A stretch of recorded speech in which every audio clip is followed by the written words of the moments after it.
Hi friends, இந்த video வந்து நம்ம என்ன பார்க்க போகிறோம் அப்படின்னு கேட்டால், இப்போ வந்து நம்மளோட வணங்கான் திரைப்படம் ரிலீஸ் ஆகி கிட்டத்தட்ட 3 நாட்கள் முடிஞ்சிருக்குங்க. ஸோ 3 நாட்கள் முடியல நம்ம வணங்கான் திரைப்படம் உலகளவில் வந்து எத்தனை கோடி வசூல் செஞ்சிருக்கு அந்த ஒரு விவரத்தை பற்றி அந்த வீடியோ நம்ம டீட்டெயிலாக பேச போகிறோம். ஸோ தமிழ் சினிமாவில் வந்து அவருக்குன்ட்டு வந்து ஒரு டேரக்ஷனில் செம்ம முத்திரை பதிச்சது தான் நம்மளோட இயக்குனர் பாலா. ஸோ இப்போ வந்து அவரோட இயக்கத்தில் நிறைய திரைப்படங்கள் ஈடு கொடுத்துருக்கு. ஒரு பிதா மகன், நான் கடவுள், நந்தா, பரதேசி, இந்த மாதிரி வந்து நிறைய யூனிக்கான ஃபிலிம்ஸ்லாம் அவர் வந்து எடுத்து வச்சிருக்காரு.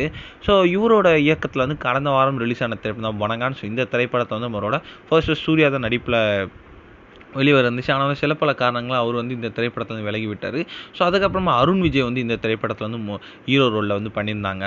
ஸோ இந்த திரைப்படம் வந்து ரிலீஸ் ஆன முதல் நாள்லேருந்து ரசிகர் மத்தியில் நல்ல ஒரு வரவேற்பு, கிட்டத்தட்ட வந்து கரியர் பெஸ்ட் அப்படின்னு சொல்லிட்டு இருக்காங்க. ஸோ முதல் நாளில் இந்த திரைப்படத்தில் வந்து முதல் காட்சியிலேருந்தே வந்து ரசிகர்கள் ரொம்ப பெரிய ஆதரவு வந்து நம்மளோட வணங்கான் திரைப்படத்தை கொடுத்துக்கிட்டு இருக்காங்க. ஸோ இந்த மாதிரி வந்து எந்த ஒரு அருண் விஜய் திரைப்படத்துக்கும் வந்ததே இல்லை.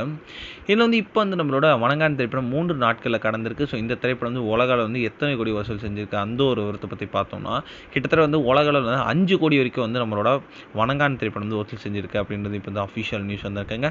ஸோ இன்னும் போகும் நாட்களில் வந்து எத்தனை கோடி வசூல் செய்யுது அப்படின்னு நம்ம வெயிட் பண்ணி தான் பார்க்கணும். இந்த ஒரு விஷயம் வந்து ரசிகர் மத்தியில்